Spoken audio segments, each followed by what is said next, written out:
வணக்கம். இன்னைக்கு ஜிக்ஸாக்ல நம்ம பார்க்க போகிறது திருக்குறள் கதைகள். பார்க்கலாமா? நரியும் கழுதையும். ஒரு நாள் ஒரு காட்டில் ஒரு நரி பசியோடு இருந்துச்சு. ஏதாவது மிருகம் வந்தால் அடித்து சாப்பிட்லாம் அப்படின்னு எல்லா இடத்துலையும் தேடி பார்த்துச்சு. எங்கே தேடியும் வேட்டையாடி சாப்பிட்றதுக்கு எந்த மிருகமும் கிடைக்கல அந்த நரிக்கு. கொஞ்ச நேரத்துக்கு அப்புறமா ஒரு கழுதை அது கண்ணில் பட்டுச்சு. அதை பார்த்ததும், ஆஹா, நம்ம சாப்பாடு வந்துருச்சு, நம்ம அதை எப்படியாவது வேட்டையாடி சாப்பிட்றணும் அப்படின்னு சொல்லிட்டு தந்திரமாக யோசிச்சுட்டு கழுதைக்கிட்ட மெல்ல போச்சு. ரொம்ப பயந்து போன கழுதை லைட்டாக யோசிக்க ஆரம்பிச்சுது, என்ன பண்ணலாம் அப்படின்ட்டு.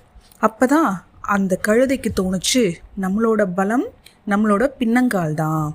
அப்போது நிறைய எப்படியாவது நம்மளோட பின்பக்கத்துக்கு கொண்டு வந்துட்டா ஒரே எத்தி நம்ம தப்பிச்சு ஓடிடலாம் அப்படின்னு முடிவு பண்ணுச்சு.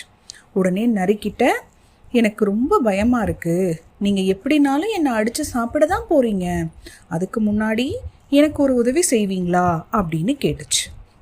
உடனே நரியும், சரி, உனக்கு என்ன உதவி வேணும் கேளு அப்படின்னு சொல்லுச்சு. அதுக்கு கழுதை, நேற்று தான் ஒரு ஜோசியர்கிட்ட போனேன்.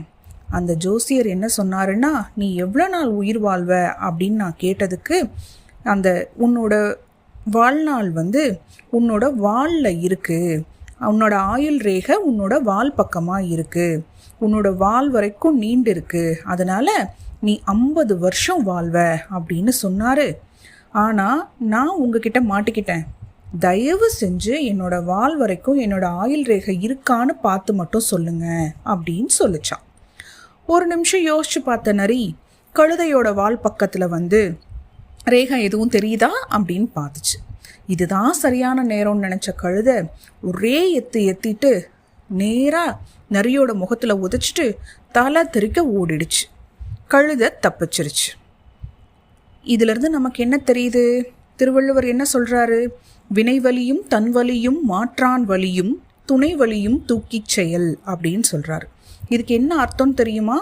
நம்மளோட வலிமை என்னங்கிறத முதல்ல ஆராயணும், நம்ம எதிரிக்கு என்ன வலிமைங்கிறதையும் பார்க்கணும், நமக்கு துணை வருவார் வலிமை என்னங்கிறதையும் பார்க்கணும்.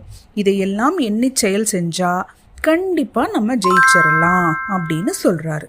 நன்றி. Like, comment and subscribe.